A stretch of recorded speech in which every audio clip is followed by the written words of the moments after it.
so I'm going to pull up the draft on our screen right here.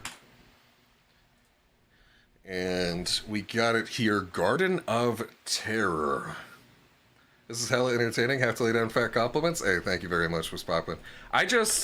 I think that HotS Esports is a lot of fun, and there is a lot of depth that goes into it, and so much interesting little tech knowledge and things that you can learn and implement. And you just need someone to help you decode that, you know? Like, if you're just some, like, SL player that wants to learn more about HOTS and you boot up CCL and you just watch it, but you don't have some sort of intermediary helping you understand it, then yeah, it's going to be entertaining and you're going to maybe pick up on stuff, but this is just so much more efficient, if you ask me. Just sort of really walking through the situations and why they work. And I also want to say, guys, we're going over these games, just watching back over the entire replay, just commentating on what we see come up. I think that another resource that touches on something that I'm not doing right here in today's stream is Cavalier Guest's show that he does every week. It's called Inside the CCL. I'm going to go ahead and link his Twitch right here. A lot of what I know about this game is because I listened to this guy, Cav Guest. He specifically answers questions about CCL every week, okay? Cav receives specific questions and will deep dive for you, do the homework, and answer them. So if you guys want the live review and to see the combat and see the action and have it explained in a very palatable way, I think that my resource, what we're doing right here, is excellent. And I think that if you want to deep dive into specific moments and questions and occurrences, I highly recommend going over and following Cavalier Guest and watching his content in that regard. You also see the Discord getting linked in the chat. I have gotten back into offering HOTS coaching lately. My current rate is $20 an hour. Just go ahead, DM me. We can set something up if you want to take advantage of that. But that's what we have been doing as well.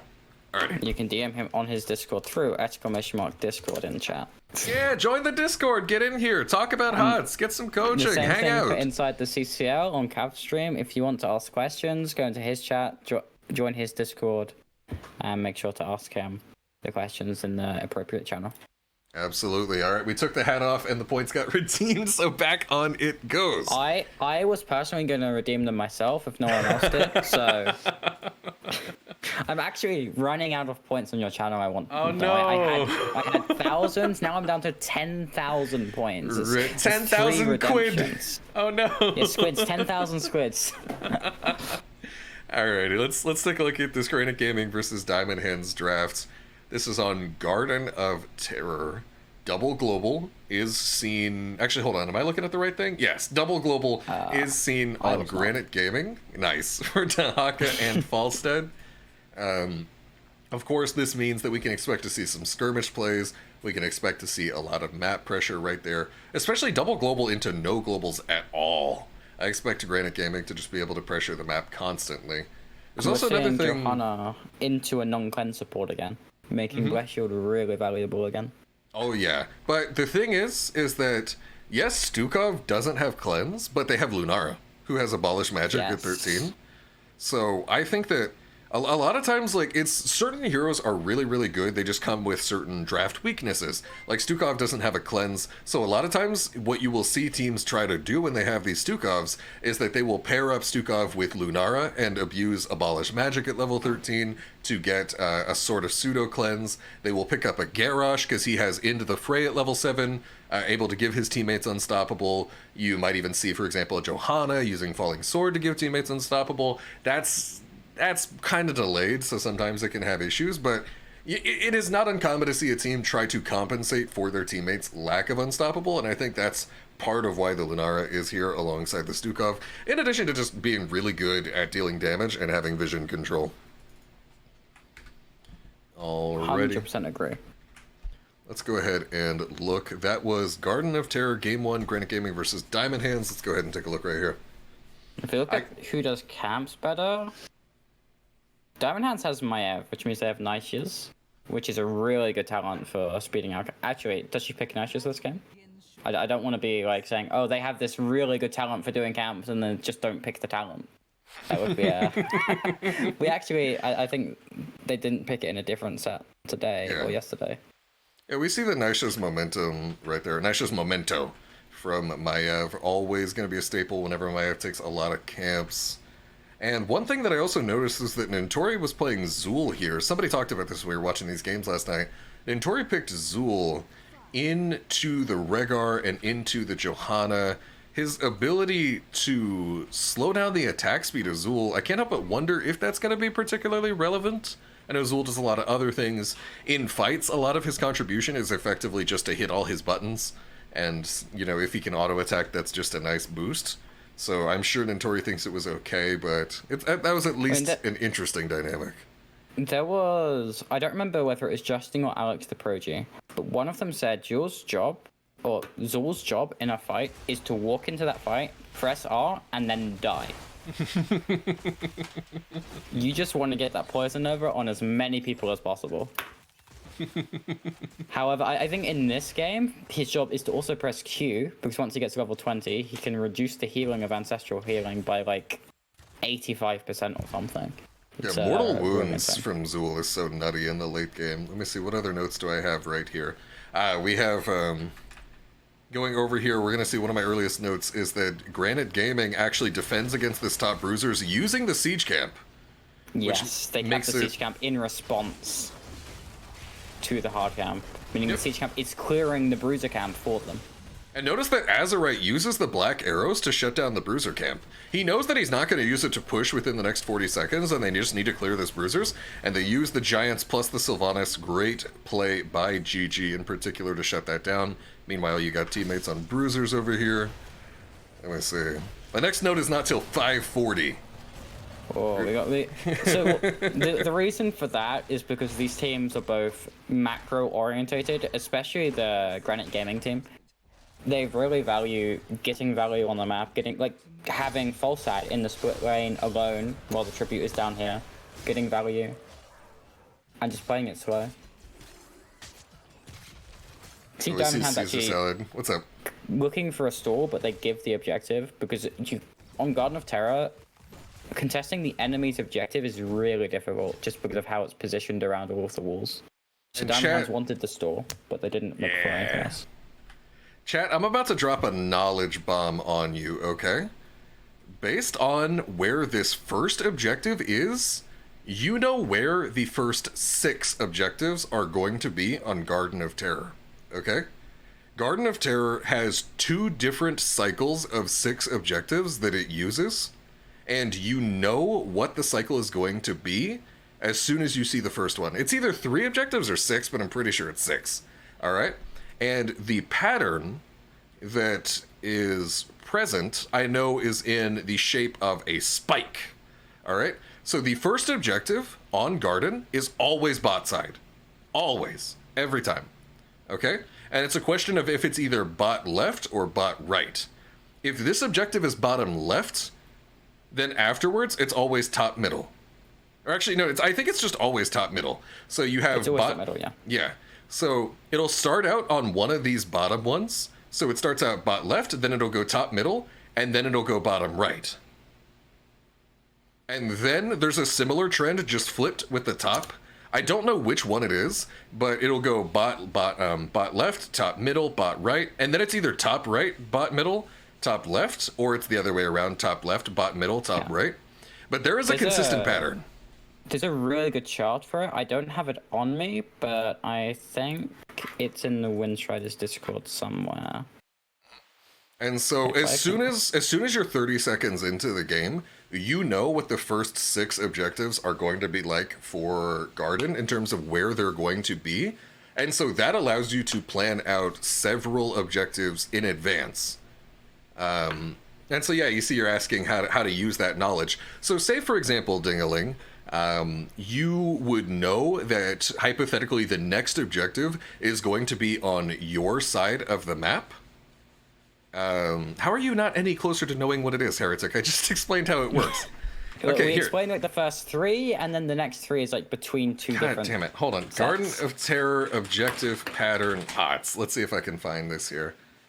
I want to find Garden of Terror. I'm gonna pull up the map for you, so just in case anybody needs this explicitly visually drawn out, I've got you, John Madden, up in here. All right, we're taking it to MS Paint, chat. Okay. First objective is always going to be either this one or this one. First objective is always this one or this one. And then afterward, it always goes up to this one and then down to the other one. This is the order of the first 3 objectives. And then I can't remember if it uses the same side. I don't think it does, so I'm pretty sure the order that we go is 1, 2, 3. That's the jankiest 2 I've ever drawn in my life. 2, 3, 4, 5, 6. I'm 99% sure that this is the order it goes in. The only slight variation that could be possible is flip the 4 and the 6. All right. Getting back into the game now. Let's see. Let's go in here. Just in case anybody needed that visual. Caesar Salad getting the interrupt over there. And we're going to see the double global come into play here soon. You can see Caesar Salad and Gotfilth lurking out of vision, trying to get the jump onto Johanna in the mid lane. And then note the simultaneous push pressure here from Unaverted and Heavy. Oh, Gotfilth rotating out of vision. Trying to see if they could get anything on Breeze and Poik. Gotfilth decides better of it, walks away. Oh, yeah, Caesar Salad looking for the jump over the wall. You can see Muradin and Maiev are constantly just going to be lurking just out of vision, ready to jump anytime they can get a chance. Second objective is, of course, top middle. Third objective will be bottom right. At number 7, it starts all over again and repeats, yeah. Yep. So for number 7, does it start over and repeat? Yeah, I don't know if it always uses the other pattern or if it's just another RNG. Because hypothetically, if you know that it uses the other pattern, then technically you know every objective as soon as you see the first one. Or I don't know if there's just a chance that comes into it as well.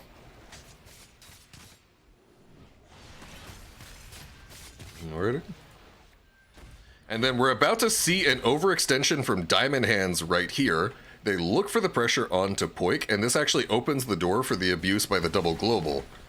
Because a lot of times, if the enemy team has one global and you gank that global, then nobody's coming to save them. But if you are against double global, then there's never a moment that you can gank the global to try to find somebody who's on their own. As we see big pressure onto Poik, good prediction right there, able to jump out from the Storm Bolt.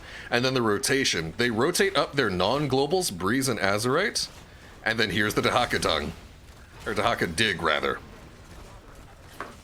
Dahaka Dig is kind of like assurance there, right? Making sure they get the kill even if, like if they miss a bless shield or something. Or for follow-up CC. It's a really good recognition from Diamond Hand side that even though they have no DPS here, a low blow on Stukov, the level 1 talent, does a lot of damage. And if he's CC'd into that under tower shots, he's just gonna die. So watch what happens right here, okay? GG is going to try to use the advantage that they get from their kill, and because of that, Azerite's going to get baited into turret moding. Okay, so now Azerite's standing still hitting this, and CM is positioned perfectly on the other side of the gate to punish this, because look at this. We see right here, they're lurking behind the wall where Azerite can't see them. Caesar Salad waits just outside of vision, as does Heavy, and when they see Azerite standing still, because you need to be sidestepping, you need to be stutter stepping to the side as you do this, at minimum, if you're even walking up and hitting this at all. But he's turret moding, and so right as Caesar Salad's going in, Heavy launches his WE combo, which gets enabled by Caesar Salad hitting the stun. And then they just get the free kill on Azerite despite being down a person. That was possible because they waited out of vision and because they synced up their engages at the same time. Do you think Azerite stands still because stutter stepping on Sylva and Ping is annoying? Honestly, wouldn't surprise me. I think he was lazy. Could be laziness. He was safe. Yeah, could have just been, like, it honestly could have just been that Azerite was looking at map, you know, like while he was pushing. Like, there's a lot of things it could be. Normally, you've killed the DPS, you think, oh, I'm safe, they can't kill me, right? But a Muradin and a Stukov can kill someone without the DPS, especially if there's tower shots hitting them. This move by Wubby is fucking huge, dude. Watch this, okay? We're going to go back a little bit and we're going to specifically look at Dahaka. What we're about to see is Wubby knowing, once again, HotS is a game of information, and he's playing to that game of information. He's played on the top teams before, and he knows exactly how to abuse that information. And then check this out right here. So Wubby's rotating. He's completely out of vision of the enemy team right here. And Wubby rotates. And he knows the enemy team is very likely doing their camps right now. It's just simple inference. And watch. He's going to rotate up here. And he knows they're on this bruiser camp, so he rotates as far left as possible. Notice he doesn't go straight up. He goes actually a little bit more left. And he stays just outside of Caesar Salad's vision radius. And gets in that bush. It's actually not like super close, but he's able to avoid that. And now he's here, and the enemy team has no idea. Wubby's just fucking lurking, taking advantage of the fact that he knows what the enemy team is doing, stays completely out of vision. He's playing a fucking stealth game out here, folks, alright? And then check this out. Look at what happens, because DH has no idea Wubby's lurking. Look at what happens.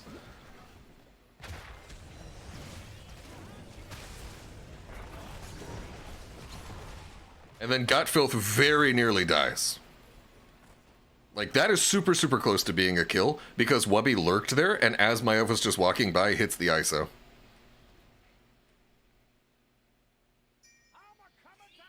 We actually saw all of Diamond Hands use their abilities on the camp, so they didn't have everything up to save Gotfilth there either.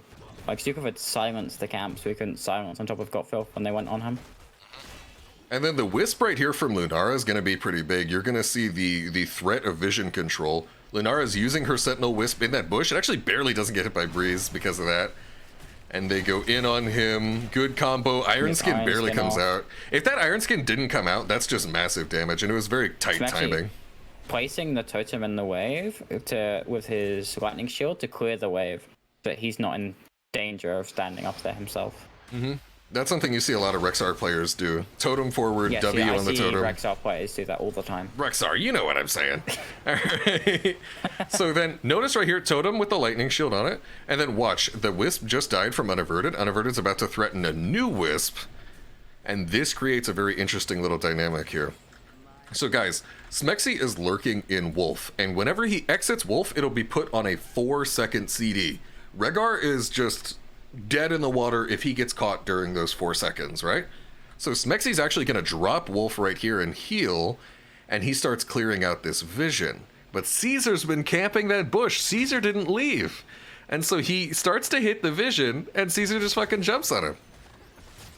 And then at this point, Smexy's just caught out, gets wrecked off of Caesar on him. You can see, this is why tanks are supposed to sit in bushes. This is why tanks are supposed to be out. Because let's look at this from Smexy's perspective, okay?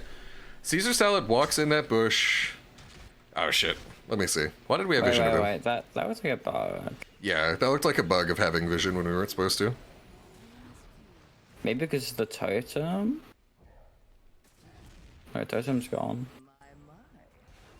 Why can he see him? Why does he step up if he can see him? Is that a bug? Or does he just actually have vision? Because it looks like they just saw him and Smexy just stepped out. It says he has the eye. Above him there was the white eye, so I don't think he saw him. Minion hit him? That might be what it is. In that case, I think that's just a Smexy overstep if he had vision. Yeah.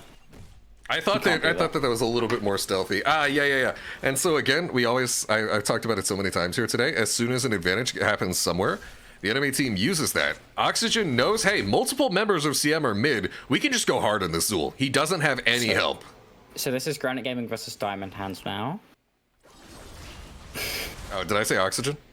Yeah, you said Nice. Oxygen and CM. Nice. I did this so many times. Like, I was literally writing my notes for this series last night, and I kept putting Oxygen did this to CM, and I'm like, fuck, no, that was last series. All right. Alrighty. And they actually get the entire fort here from that kill. Yep. They know that they got Zool. They know where DH is, so they can just go ahead and punish. CM is nowhere to be seen, neither is Oxygen. And they know they're going to give the objective for this, and they are perfectly okay doing that. Mm-hmm.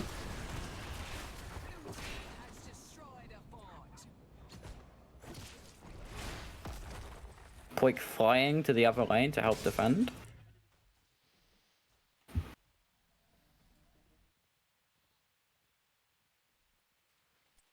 Let me see. I'm just looking through my notes right here. It's a little bit dry until about the 10-minute mark. Ooh.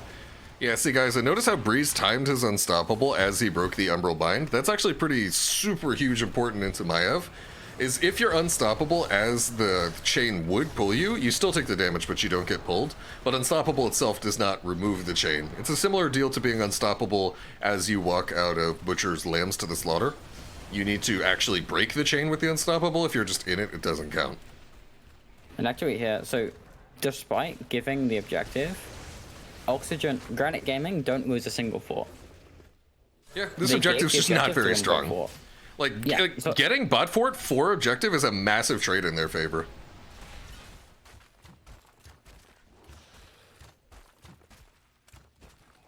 Let's see.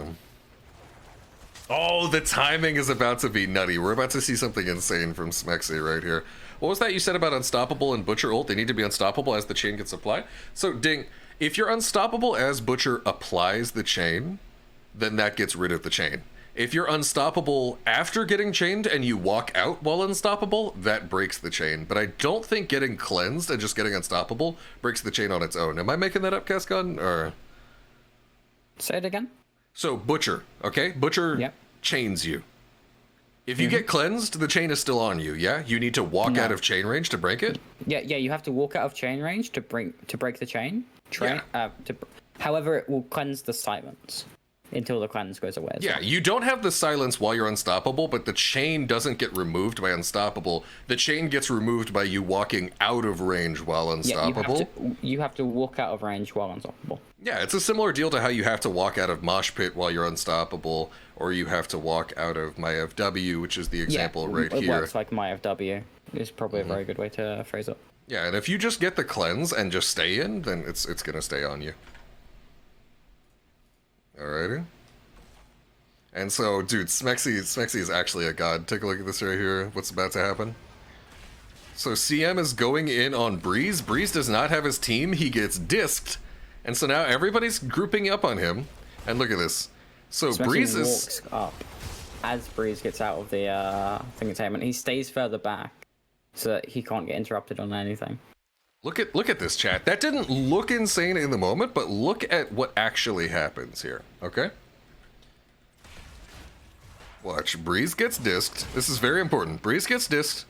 The team follows up by CCing him out of it. There's the lurking arm.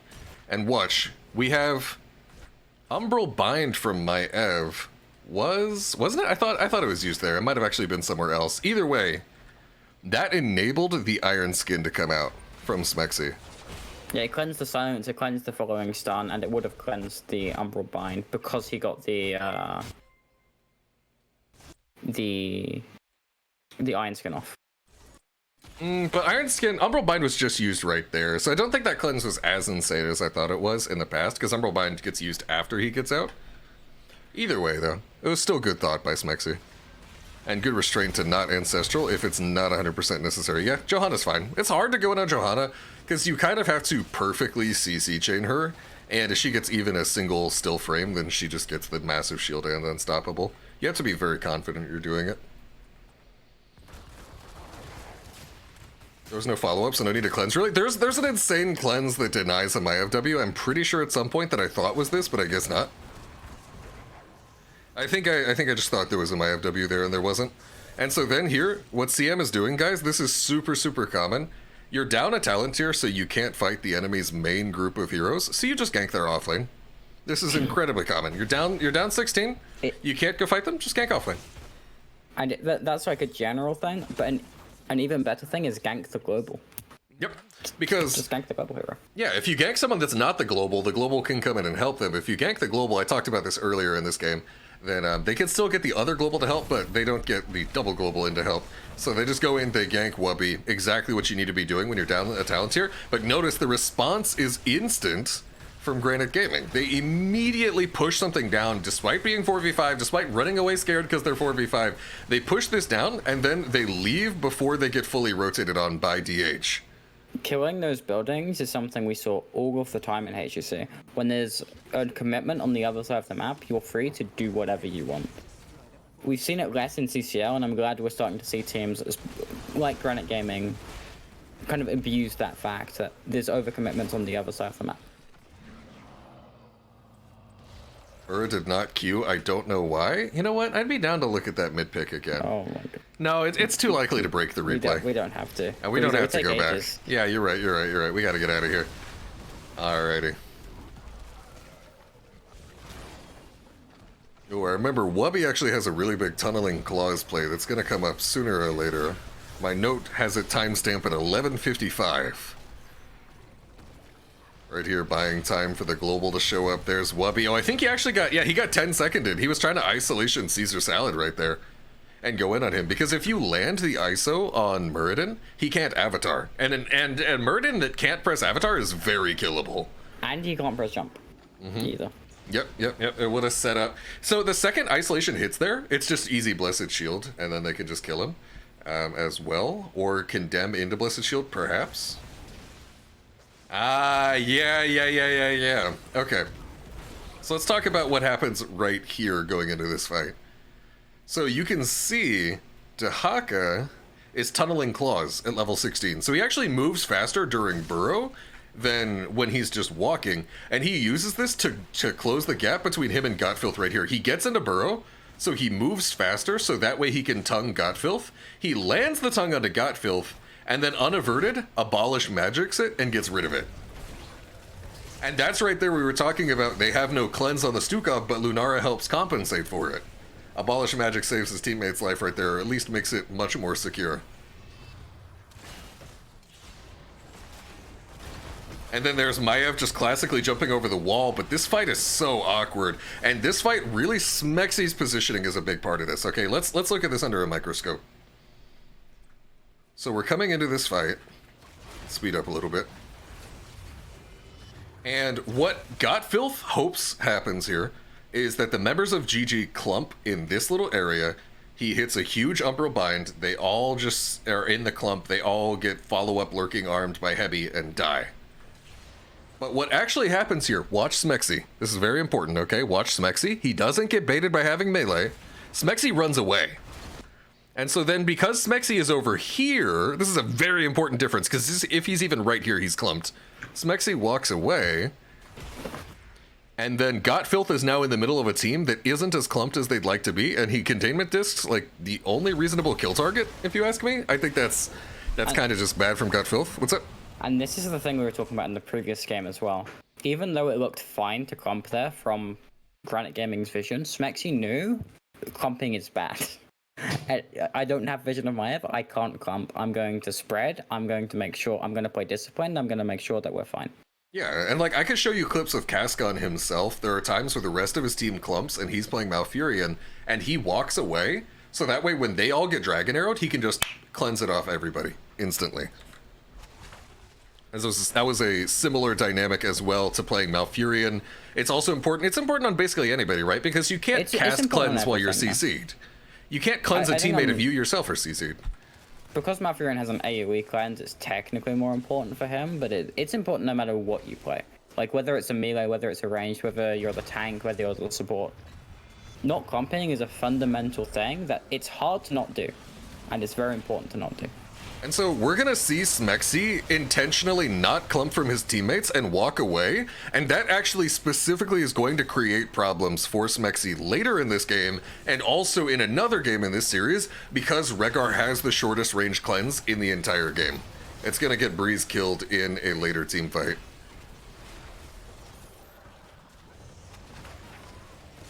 Wubby trying to land those tongues. Dahaka and Ping, man, I don't even know. We will see an insane time from him later in the game. Smexy actually used Earth Grasp Totem right there, the damage that it deals, to interrupt the channel. I'm not sure that it was needed, though. It wasn't coordinated properly. So we see how Lunara jumped over Wubby once and then jumped over again. That's something she's been consistently doing, and it's a pattern that is going to be punished later on. Mm-hmm. So this is also just really good pressure onto Wubby. Look at how they box Wubby in. So right there, remember that, chat. Remember that. Unaverted double leap on Wubby. Remember that. But look at how Wubby gets boxed in, okay? Lurking Arrow, or Lurking Arm, blocks his rotation as well as choking Pollen. So he tries to turn back around. Caesar Salad now cuts off his rotation as well. If he goes to the right, he's just dead. And if he goes to the left, he's just dead. But he goes in towards Breeze, who's also here. He goes towards his Ancestral, but he clumps with Breeze in the meanwhile to get the Ancestral. And I think the kill target in comms has to be Muradin. The way Breeze goes in on him, Azerite, he's in, Poik tosses a Q on him. And they try to get Muradin, and they get him really low because it's a Muradin that's low without Avatar. But they're clumped up for Lurking Arm at that point, so it's a 1 for 2. Remember that double leap, because Wubby remembers that, and this is part of why Leaping Strike opens you up to a lot of counterplay. Yes, Leaping Strike is a unstoppable, but it also makes your positioning a little predictable, so it can be abused. So that's something that separates the top HotS players to the really good HotS players, is pattern recognition. Recognizing when... essentially enemy teams' habits, recognizing when they're doing something and they're consistently doing the same thing over and over again, and then punishing those habits. We saw HUC teams would actually juke in very weird ways because they played against each other so much that everyone could predict each other's jukes. And you had, for instance, the Illidan-Dahaka matchup in HGC, where Dahakas in Europe were able to consistently tongue Illidan's by abusing his dive. Because Illidan's Q gives you a predictable positioning in the same way that Leaping Strike does. Yeah. So once you lock yourself into animations, enemy players that are really good about recognizing those animations can abuse them. Right here, let's see, 15-10. Ooh, yeah. So right here, Wubby utilizes his global split push pressure. Notice how he isolates? That's such a good move right there. Holy shit. So Wubby tongues the mage minion and then pulls it into where the siege is going to kill it. Watch this, guys. Watch, Wubby walks over here. The mage minion does the most damage and has the least health and gives AoE spell armor. So he tongues it and walks it into the other minions, into the other mercenaries, so that way the siege camp shreds it first. Actually so good, so helps your clear speed. Play. And so now Wubby has the advantage. He clears this out. And at this point, Oxygen knows, with this camp here and with this cleared out, they know that CM is going to rotate somebody top to clear this. It's right next to the objective. It's about to push onto this fort. CM is clearly going to put someone on it. And so then, predicting that, Wubby just goes ahead and Z's over, and they're going to look for a fight on the bottom side. Because we talked about this before. When a team shows on one side of the map, you can pressure the other side of the map. Wubby knows that they're going to send somebody up here, so they can look for a pick down here. He Z's over and looks for this fight onto a member of Diamond Hands. Diamond Hands is able to escape even in spite of not having their Lunara, but the thought behind the play is still clearly evident. And this is the play that I was talking about earlier, okay? Watch what happens here, chat. Breeze is in here deep, and the members of Diamond Hands are looking to bully him for it, looking to say, hey, you can't step up on us, we're going to bully you. Smexy is trying really hard not to get caught in this clump. He knows that if he gets too close, there's a Maiev and there's a Stukov, he's just going to get wrecked as well. Wubby also gets shoved away. And so now look what happens right here. Smexy's trying really hard not to clump with team, and then Breeze steps forward. Breeze gets a beautiful combo from Heavy with the WE, and Smexy starts walking away. Watch Caesar Salad. He walks forward to body block Breeze into the silence, and then rewinds to stun him into it further. Take a shot every time Mockery says CM instead of DH, I'm sorry. I'm so used to saying CM after 3 games of it before this point. My bad. Okay, but look at this, guys. Breeze is in the Lurking Arm. He needs to get out and go to the right to be able to cast Iron Skin and be able to save himself, right? And to Blessed Shield these guys to save himself. And so the Lurking Arm is expanding, and he's slowed by Muradin, so he starts walking to the right. Caesar, just like Cascon said, body blocks him. He can't get out of the silence. And because Smexy is playing Rehgar, who has the shortest range cleanse in the game, he can't cleanse Breeze here. He's out of range. Watch. Smexy, we talked about it before, Smexy doesn't clump, which is very good, but it makes it really hard with Rehgar's range limitation on his cleanse. He's not able to catch up to Breeze in time.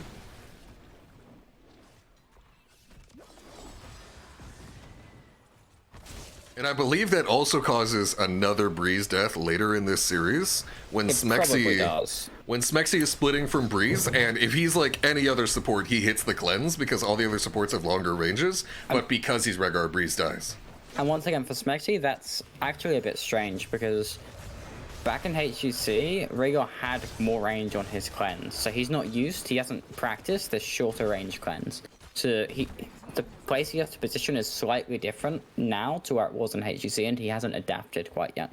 But I think in the future weeks of CCL, we'll see him spacing much better for the cleanse. Yeah, there's a very specific level of space you have to be, where you have to be just out of danger, but not so far out of danger that you can't cleanse the person who is in danger. It's a very tight window to operate in, whereas someone like Uther has a 10 range cleanse. It's just so much longer. Alrighty, let's see. What's my next note in here? I have one at 1728. Oh. No, it's not what you're thinking of, Cascon. It's another training example. So watch what happens right here in this fight. I specifically want you to look at Unaverted, okay? Unaverted onto Wubby again, chat. So Wubby, he has the Bone Prison on him. He burrows to dodge the Stormbolt in the Bone Prison. And Unaverted's trying to bully Wubby and do some damage to him. Right here. Right here. Unaverted double leaps Wubby again. Second time. Unaverted, in order to avoid the tongue and get some free damage on Wubby, leaps on him twice. And so just remember that, chat. And then Wubby's a little bit isolated. The lurking arm not quite there to prevent him from healing himself. He's okay. Oh, and then the wind tunnel into the wall. Wind tunnel into wall. This is called by a lot of players ranged mosh pit. Alright? Because you just keep getting pushed. Watch Nintori. Nintori literally just can't do anything until he dies. And this is why Wind Tunnel is such a game winner. Anytime you can push people into walls, literally ranged mosh pit that can't be interrupted. Watch Nintori, it's just raw suffering. It's like he's full health, he thinks he's fine. Condemned, and then look, stunned, into stunned, it as well. stunned, dead. Anytime, dude, you can abuse those. It's just so insane. And I think that when you have Maiev, your engages being crisp and on point kind of really matter a lot. And a lot of times I see these teams with Maiev and CCL and MC, and they get a failed engage, and then after the failed engage, the enemy team is completely split up, and you don't have the jump on them in terms of vision advantage, and those teams can kind of crumble in my experience. Wind Tunnel's probably the strongest, the downright strongest button in the game with a good player on Falstad. Oh yeah, it's just nutty. Like if you're watching this chat, you should be picking Wind Tunnel 20 on Falstad and using it to push people into walls as a ranged mosh pit. Alrighty, let's see. Using the Sylph trait to get more building damage for free. Anytime you think you can just push, you just go ahead and pop that Sylph Black Arrows right there, shut everything down. Granite Gaming using their numbers advantage that they got from getting that double kill. And this is really good from Granite Gaming now, stepping up for positioning of the seed even before the seed has spawned, and getting vision of Diamond Hands and just bullying them off of this camp. Yep. Poik flies right here because he thinks Diamond Hands is going to contest it, just in case they contest it, but Muradin wasn't up, so they don't even bother. And at this point, Diamond Hands is so far back, their Muradin is so far back, their Zool was bot lane, that they can't even try to contest it, and it just gets secured. And so that really shows the value of staggers, by the way, chat. Because if that Muradin wasn't dead so much later than everybody else, Diamond Hands gets to contest that. And if they win that, that's an objective in their favor instead. And so that's why sometimes you'll see in pro games, players will intentionally not kill someone for a little bit longer when they have the kill guaranteed, because they want to preserve the amount of time that their team spends advantaged in terms of numbers. What the fuck are all these quotes? Rise, my Terros. Rise! The Terros are yours! There are enough seeds! My army grows! The armies demand much more! I think it's like showing for the winning team, the losing team, and the observer. I think you're right. I don't know. That's so weird. Alrighty. We've got GG pressuring up, not into Chili Mountain, into Diamond Hands. I know things. But they're going back bot, even though the Terror is dead, just to make sure they get a keep out of this. Because they won't get a keep on mid or top, even if they push with the Terrors right now. Getting a keep is just so huge for giving yourself an avenue to end the game. Containment disc, dude, so close to Joe. Yeah, if you kill 5 people and the keep isn't dead, it can be kind of difficult to end. But if the keep's dead and you team wipe the enemies, you can just walk straight to core. Anything that gives you a more open path into core is always so huge right there. Good sidesteps from GG. And let me see. I have a note at 2140. You can see they're just constantly trying to put pressure onto Joe.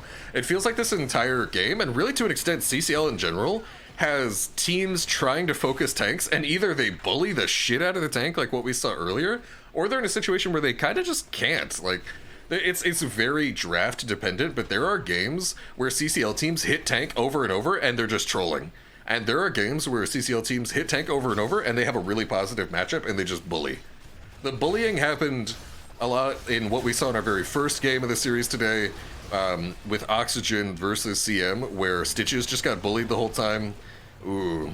But then in here, you have DH continually trying to kill Johanna, and outside of that moment where everything went right, they body blocked her inside of Lurking Arm, and Smexy was too spaced to cleanse. Outside of that, a lot of their attempts to kill Johanna have not really given them anything. Let me see. Now Diamond Hands is walking over to Granite Gaming side of the map because they know they're behind. They know that they want to force something. They want like an opportunity to get back into this game, and the way they think they can do that is by winning a team fight.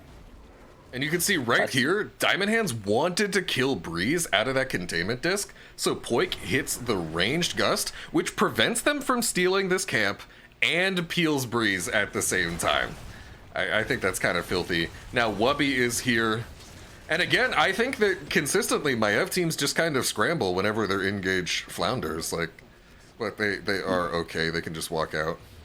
Ooh, starting that is risky with GG lurking. Yeah, they have full vision of it. Mm-hmm. Oh, here it is, chat! Oh! Oh, look at Wubby! Look at Wubby, chat. Ooh. Unaverted has double leapt over to Haka twice in this game. And Wubby took that information and retained it. Look at Lunara. Look at Lunara to Haka right here. Look. Leap, tongue. Instant. Wubby saw that Unaverted was double leaping him in fights, and the thing is, that makes your positioning extremely predictable. And so Wubby knew exactly where Unaverted was going to go and hit the guaranteed tongue, and this wins the game. That play straight up wins the game. Tongue wins the game. And Unaverted only did that twice, and he got punished. This is what I was talking about. This is what the top players do that separate them from the good players. And Wubby was arguably the best player in this game at some point in his career. Yeah, it is a jump on Johanna. Like, I see what you're saying. Oh, they jumped on Johanna, but like they're right next to each other. It's gonna make the same thing. It's always a double jump. And he actually times that. You can tell with the timing that he queued well before Lunara landed. And then at that point, ping. He walked up and dragged while on ping. Just absolutely nutty. The thing is that as soon as you leap in the first time as Lunara, as soon as you leap in, you're basically cursing yourself to be forced to leap out, right? Like, yes, you can adjust your angle and try and do that, but the whole time you're adjusting your angle, you're in the middle of the enemy team. So you actually, a lot of times, need to just leap right back out, and good players like Wubby will abuse that. And then, at this point, with the 2 dead and just being this late game, GG just walks up. With it being the 2 DPS as well, Granite Gaming is able to walk up and just hit the core. Oh yeah, that's such a big thing. When you kill 2 people, like, or just a small number of enemy heroes, the specific heroes that you kill matter so much. Because say, for example, if it's a hyper carry team and you killed just their hyper carry, well then they don't have any damage anymore and you can kill them. It's a similar thing here. Like, you kill all the damage, easy core. Huge plays, dude. Wubby is so cracked. Like, actually, holy shit. I'm so glad he's back and playing again. Yeah, Wubby, Breeze, Smexy, just such big names.